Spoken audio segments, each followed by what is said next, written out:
आपका game plan कोई भी हो,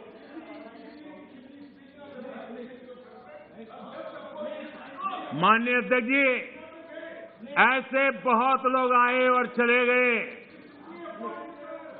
लाखों कोशिशें की गई, अपने स्वार्थवश की गई, लेकिन ये देश अजरा अमर है। इस देश को कुछ नहीं हो सकता। आने वालों को, इस प्रकार की कोशिश करने वालों को हमेशा कुछ न कुछ गंवाना पड़ा है। ये देश एक था, श्रेष्ठ था। यह देश एक है, यह देश श्रेष्ठ है और श्रेष्ठ रहेगा। इसी विश्वास के साथ हम आगे बढ़ रहे हैं। माननीय अध्यक्ष जी,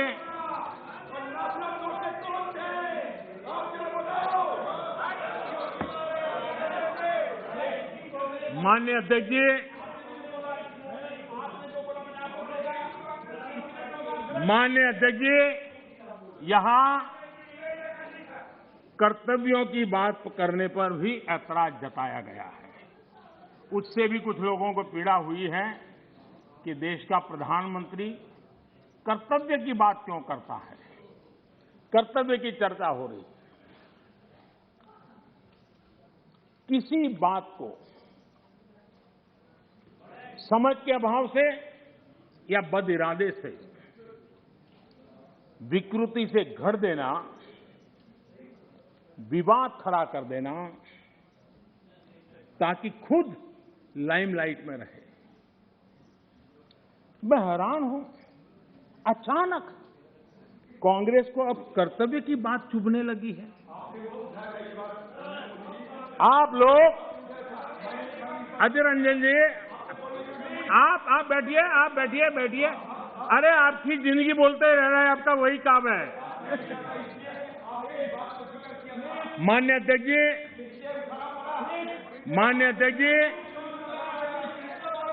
आप लोग, माननीय अध्यक्ष जी, आप लोग कहते रहते हैं कि मोदी जी नेहरू जी का नाम नहीं लेते हैं,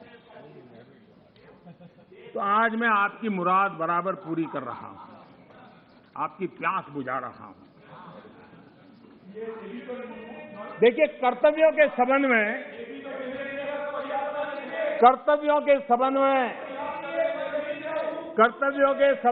नेहरू जी ने क्या कहा था, जरा मैं आज कोट सुनाता हूं।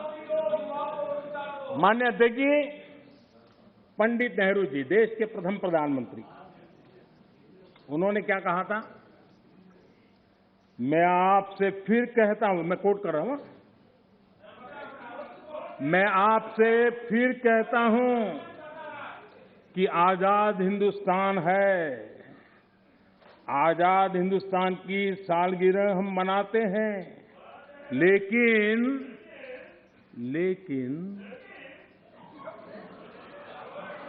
आ गया समझ? सीखो, सीखने में काम आएगा, तैयारी करो।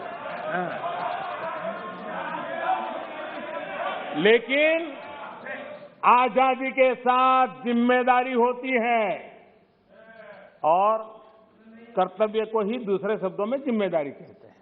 इसलिए कोई समझना हो तो मैं समझा दूं, कर्तव्य को दूसरे शब्दों में जिम्मेदारी कहते हैं। अब ये पंडित नेहरू का कोट है, मैं आपसे फिर कहता हूं कि आजाद हिंदुस्तान है, आजाद हिंदुस्तान की सालगिरह हम मनाते हैं, लेकिन आजादी के साथ जिम्मेदारी होती है। जिम्मेदारी, कर्तव्य खाली हुकूमत की नहीं, जिम्मेदारी हर एक आजाद शख्स की होती है। और अगर आप उस जिम्मेदारी को महसूस नहीं करते, अगर आप समझते नहीं, तब पूरी तौर पर आप आजादी के माने नहीं समझे और आप आजादी को पूरी तौर से बचा नहीं सकते हैं। ये कर्तव्य के लिए देश के प्रथम प्रधानमंत्री पंडित नेहरू जी ने कहा था, लेकिन आप उसको भी भूल गए। माननीय अध्यक्ष जी, मैं सदन का ज्यादा समय लेना नहीं चाहता हूं। अब वो भी थक गए हैं। माननीय अध्यक्ष जी,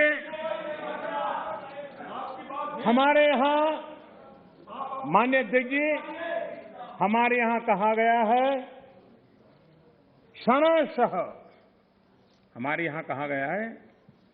क्षणशः कणश्चैव विद्याम अर्थ च साधयेत्। क्षणे नष्टे कुतो विद्या कणे नष्टे कुतो धनम। अर्थात विद्या ज्ञान के लिए एक एक पल महत्वपूर्ण होता है। संपत्ति संसाधनों के लिए एक एक कण जरूरी होता है। एक एक क्षण बर्बाद करके ज्ञान हासिल नहीं किया जा सकता और एक एक कण बर्बाद किया गया, छोटे छोटे संसाधनों का समुचित प्रयोग नहीं किया गया तो संसाधन व्यर्थ हो जाते हैं। मैं कांग्रेस और उसके सहयोगियों से कहूंगा, आप ये मंथन जरूर कीजिए कि कहीं आप इतिहास के इस महत्वपूर्ण अहम क्षण को नष्ट तो नहीं कर रहे हैं। मुझे सुनाने के लिए, मेरी आलोचना करने के लिए, मेरे दल को कोसने के लिए बहुत कुछ है, कर सकते हैं आप और आगे भी करते रहिए। मौकों की कमी नहीं है, लेकिन आजादी के अमृत काल का ये समय, 75 वर्ष का ये समय भारत की विकास यात्रा में सकारात्मक योगदान का समय है।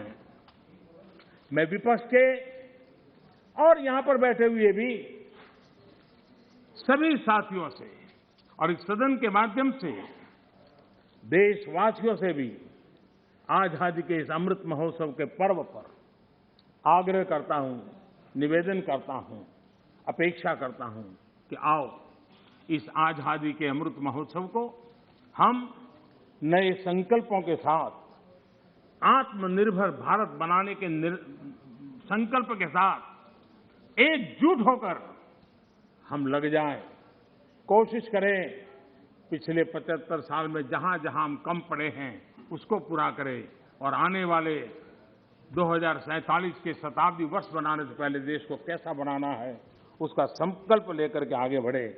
देश के विकास के लिए मिलकर के काम करना है। राजनीति अपनी जगह पर है। हम दलगत भावनाओं से ऊपर उठ करके देश की भावनाओं को लेकर के जिए। चुनाव के मैदान में जो कुछ करना है करते रहिए, लेकिन हम देश हित में आगे आएं, इसी एक अपेक्षा को रखता हूं।